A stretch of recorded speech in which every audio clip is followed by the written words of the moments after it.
चीन ने नई स्टेल्थ टेक्नोलॉजी विकसित करने का दावा किया। स्टेल्थ टेक्नोलॉजी से लैस होंगे चीनी विमान और मिसाइल। चीन ने दावा किया स्टेल्थ टेक्नोलॉजी से मिसाइलों को ट्रैक करना बेहद मुश्किल होगा। चाइना के संदर्भ में तो वैसे मुझे ये लगता है कि वो स्टेल्थ उनका कितना स्टेल्थ होगा मालूम नहीं, लेकिन इतना हर एक चीज के इर्द गिर्द इतनी धुंध और फॉग होता है कि वैसे ही हर चीज वहां स्टेल्थ ही होती है, उसके बारे में कुछ पता होता नहीं है दुनिया को। नहीं, मैं दिनेश आपको एक बात बताता हूं कि चाइना की डे वन से स्ट्रेटजी रही है, ठीक है, स्ट्रेटेजिक एम्बिग्विटी, बताना ही नहीं किसी को क्या चल रहा है। सब लोग सोचते रहते हैं अरे J-35 ऐसा होगा, J-20, किसी ने देखा नहीं है वो, ठीक है। दूर से शो में अगर कोई शो हो गया कहीं पे, एयर शो, उधर देख लिया, किसने चलाया है, किसने ऑब्जर्व करा है, कौन इसकी कॉकपिट में बैठा है, किसने उड़ाया है इसको, ये सब चीजें पता ही नहीं। किसको बेच रहा है चाइना, कौन खरीद रहा है। तो ये जो चाइना रखता है ना, और चाइना का जिसको हम लोग यूपी में कहते हैं ना भौकाल, चाइना ने भौकाल बना रखा है अपना कि अरे चाइना चाइना चाइना की टेक्नोलॉजी फलाना। गोल्डन डोम, अच्छा दूसरी एक और बात आपने गोल्डन डोम, जो गोल्डन डोम के संदर्भ में हम चर्चा कर रहे हैं, क्या ये जैसे ये होता है, हम एक जमाने में ये भी होता था कि भाई इधर सचिन तेंदुलकर होंगे तो उधर से कौन होगा, क्या शोएब अख्तर होगा, वसीम, कुछ नाम जोड़ने की कोशिश होती है। क्या उधर से गोल्डन डोम एक नाम हमने सुना तो इधर से भी कि हम ऐसा स्टेल्थ कर देंगे और ये कर देंगे, ये वो भी है क्या? मैं एक बात आपको बताता हूं, ये गोल्डन डोम वगैरह एक हायर लेवल पे ठीक है, लेकिन अभी जो यूक्रेन ने करा रशिया के खिलाफ, उसमें कौन सा गोल्डन डोम काम कर लेता अगर होता तो? सही बात, होता तो सही बात। और वो पता है क्या, वो शादी वाले ड्रोन जैसे हैं वो, वो जैसे शादियों में होते हैं ना ड्रोन जो खींचता है कि हाँ। मेरी हैरानी इस बात को लेकर भी है कि वो शादी वाले ड्रोनों के लिए भी उतनी सेंसिटिव जगह पर क्या रशिया के पास कोई एयर डिफेंस मैकेनिज्म नहीं था? ड्रोन इतने छोटे हो गए, अब क्या करेंगे। और ये मैं आपको एक और बात बताऊं, ड्रोन गए ऊपर, ड्रोन गए ऊपर, सीधा उसने जहाज में क्रैश करवा दिया, सारे जहाज जल गए।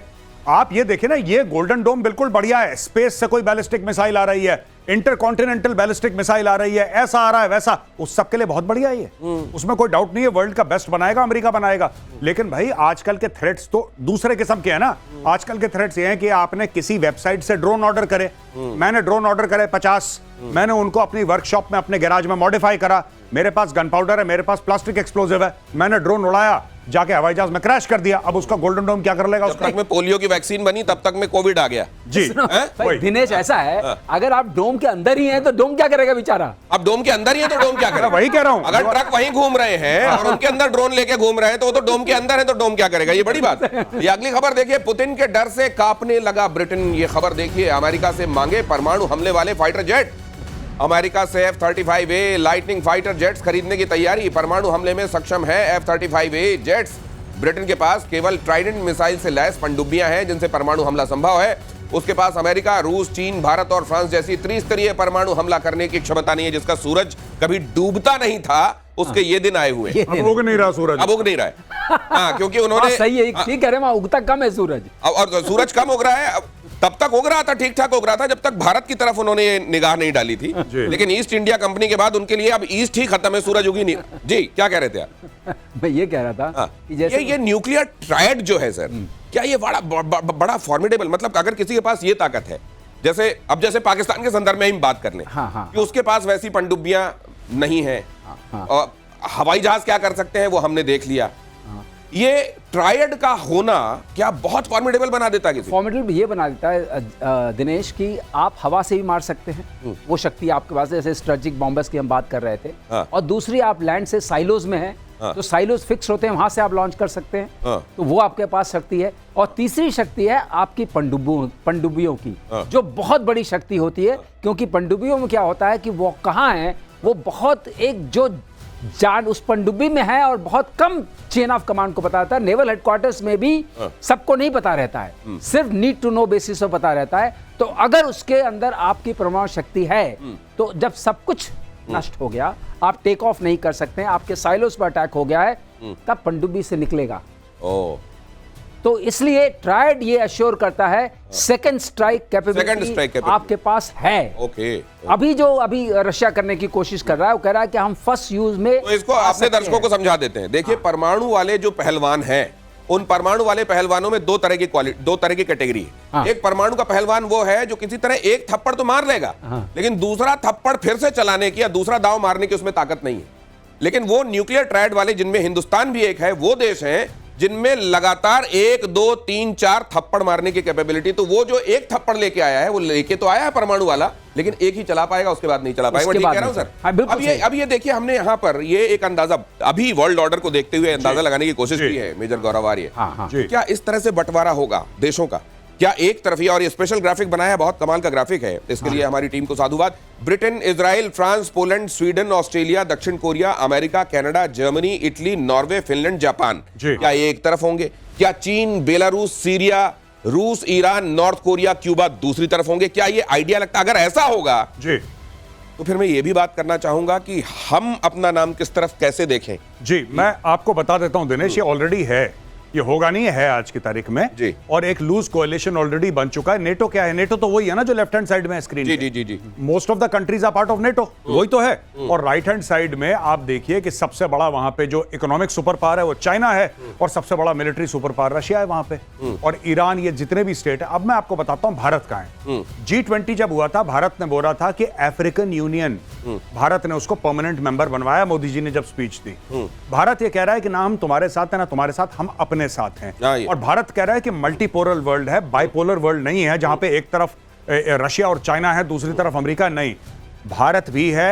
भारत अपने आप में एक उभरता सुपर पावर है, और भारत अपने जो हमारे सपोर्टर्स हैं उनको साथ लेके चलेगा। इसलिए तो भारत इन्वेस्ट कर रहा है।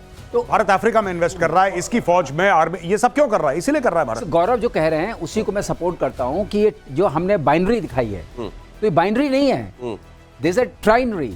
अच्छा। 3 लेग्स, एक लेग पे भारत भी तो है, और बाकी अफ्रीकन कॉन्टिनेंट के लोग हैं। हमारे जो ईस्ट लुक पॉलिसी थी, हमारी लुक ईस्ट पॉलिसी थी, उससे कनेक्टेड लोग हैं। तो ये सब भी तो एक, उनका भी तो एक बहुत बड़ा समूह है। तो ये भी समझ लीजिए कि अगर जो सुपर पावर्स, कथित बड़ी ताकतें हैं, वो ये चाहती हैं कि दुनिया बस 2 खेमों में बंट जाए, तो ऐसा नहीं होगा। भारत ने स्पष्ट कर दिया है कि भारत के हितों के हिसाब से जितने खेमे जरूरी होंगे और जितनी परतें, जितना लेटरल होना जरूरी होगा, भारत वो करेगा। और इसलिए आप यहां पर देख रहे थे, अगली खबर आपको दिखाऊं। ब्रिटेन को तो खैर ये चाहिए, उसको कब मिलेंगे, खतरा उसको दिखाई देने लगा है। कीथ स्टार्मर ने ये भी कहा है कि भाई साहब, ये जो रशिया कर रहा है, अब ये हमको लग रहा है कि अब ये इसके लपेटे में हम आएंगे। ज़ेलेंस्की ने जो किया है वो हमको भी लपेटे में लेकर आएगा। अंतरराष्ट्रीय परमाणु एजेंसी, और मुझको वो याद आ रहा है सर, अगली खबर अब दिखाई देता हूं। अंतरराष्ट्रीय परमाणु एजेंसी IAEA की ताजा गोपनीय रिपोर्ट में बड़ा खुलासा, तेहरान ने गुपचुप तरीके से यूरेनियम का भंडार इकट्ठा किया। IAEA की रिपोर्ट के मुताबिक ईरान के पास 408.6 किलोग्राम यूरेनियम है, जिसे वो 9 परमाणु बम बना सकता है। और ये हाईली एनरिच्ड यूरेनियम निश्चित रूप से ये बढ़ाता जा रहा है सर। तो मतलब इतना रिएक्टर पहुंच गया उसके पास, लगातार लगा हुआ है वो बनाने। वो लगा हुआ है, वो तो बनाना होता है, वो बना रहा है और ऊपर से धमकी खा रहा है, लेकिन बना रहा है। और ये तो सर इजराइल तो कह रहा है कि हम, और अब ये तो अमेरिका ने भी कहा हुआ, अगर तुम बनाओ तो हम उन तमाम जगहों को जाके उड़ाएंगे। तो क्या अब इनके यहाँ किराना हिल्स देखने को मिलने वाली है क्या? देखिए, अब ये संभावना अगर उन्होंने की, आपने जो कहा था उसको और चिंगारी लग जाएगी। अभी चिंगारियां लग रही हैं। तो इन्होंने बोला है, गौरव ने, कि एक चिंगारी लगी जो आपने 40 स्ट्रेटेजिक बॉम्बर्स को मार दिया उससे, दूसरी लगी पुल उड़ा दिया, और तीसरी चिंगारी ये होगी। इसके बाद आप बताइए, वर्ल्ड वॉर 3 जो आप बोलते हैं, इसका मतलब participation of most of the countries. लेकिन ये सारी वॉर जो है आपने देखा यूरोप सेंट्रिक होती है। वर्ल्ड वॉर 1 भी यूरोप सेंट्रिक थी, वर्ल्ड वॉर 2 भी यूरोप सेंट्रिक। करेक्ट। और अगर आपको एक चीज और बता दें, जो देश सबसे ज्यादा लोगों को खोया, जिसने 15 million people were lost by allied powers, जो एलाइड पावर्स थी वही जीती, और जो एक्सेस पावर्स थी उनके 5 मिलियन के आसपास लोग लूज हुए थे। तो सब मिला के जीता कौन? जहाज भी आप देखेंगे उनके कोई 12,000 गए थे, इनके 5,000 के आसपास गए थे। लेकिन पॉलिटिकल एम जो वो लोग बात करते हैं ना, क्या खोया, क्या पाया, कितने जहाज गए, जिसके पास होगा वही तो खोएगा।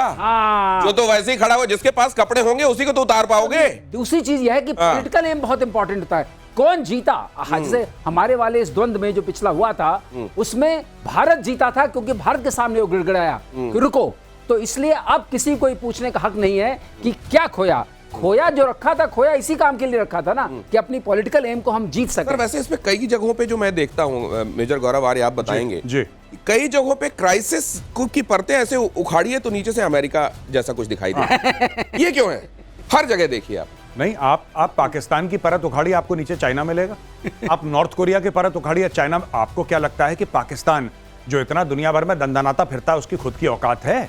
जो लोगों के यहाँ आजकल बिजली नहीं आ रही और लोग सड़क पे एहतजाज कर रहे हैं, प्रोटेस्ट कर रहे हैं कि पानी नहीं है, उस मुल्क की इतनी औकात कहां से हो गई? ये चाइना दे रहा है सब कुछ उसको पैसा, चाइना उसको डिप्लोमेटिक सपोर्ट दे रहा है। ये जैश ए मोहम्मद का जो हेड है मौलाना मसूद अजहर, राइट, जो बेचारा तो ये बताइए, दुनिया में जो मुल्क- बेचारा मैंने कह दिया मरते मरते बचा इसलिए उसके कभी उसके नहीं, उसके भगवान करे अगली बार ऑपरेशन सिंदूर में उसके घर का बिल्कुल जीपीएस लोकेशन बिल्कुल ब्रह्मोस वहीं पे घुसे। लेकिन कहने की बात यह है कि ये इसको जब यूनाइटेड नेशन सिक्योरिटी काउंसिल को इसके ऊपर सैंक्शंस लगाने की बात आई तो चीन प्रोटेक्ट करता है। नहीं, मैं दूसरी बात आपसे, जो आपने कहा ना जी। कि आप वहां ईंटा उखाड़ के देखेंगे तो वहां से जो कनखजूरा निकलेगा वो चाइना दिखेगा। जी बिल्कुल। तो मैं एक बात ये आपसे जानना चाहता हूं कि कोई ये इस तरह के मुल्क जो है, ये बड़े पावर जो बन रहे हैं जी। ये बड़ा होकर अमेरिका बनना चाहते हैं क्या, कि हम भी क्राइसिस क्रिएट करेंगे और हमारी न्यूसेंस वैल्यू ही हमारी वैल्यू होगी दुनिया में? नहीं, इससे बड़ा छोटे की बात नहीं है। ईरान भी तो यही कर रहा है। ईरान जब हिजबुल्ला और हमास को सपोर्ट करता है, हुतियों को सपोर्ट करता है और दुनिया भर में पूरे मिडिल ईस्ट में अपनी, ये तुर्की नहीं कर रहा। जो अहमद अल शरा है, जो सीरिया का प्रेसिडेंट है, he is supported by Turkey. तो ये दुनिया में बहुत, हम लोग नहीं करते वो अलग चीज है, we are not doing it. लेकिन हमसे जो काफी गरीब देश हैं, जिनकी डिप्लोमेसी हमारी जितनी नहीं है, जिनका पैसा हमारे जितना नहीं है, जिनका रसूख हमारे जितना नहीं है, जिनकी फौज हमारी जितनी वो भी नहीं है, करते वो लोग कर रहे हैं, खुलेआम कर रहे हैं भाई। ईरान कर रहा है। ये जो मेजर गौरव आर्य बता रहे हैं ना, प्रधानमंत्री नरेंद्र मोदी जब ये कहते हैं कि अगर भारत ताकतवर बनता है तो दुनिया ताकतवर बनती है, अगर भारत का मंगल होता है तो दुनिया का मंगल होता है, अगर सही। भारत का उदय होता है तो दुनिया का उदय होता है। ये क्यों होता है? इस नियत की वजह से होता है। बाकी जगहों पर नियत का ये खलल आपको समझ में आ रहा है? अगली खबर देखिए। ताइवान को लेकर दक्षिण चीन सागर में तनातनी।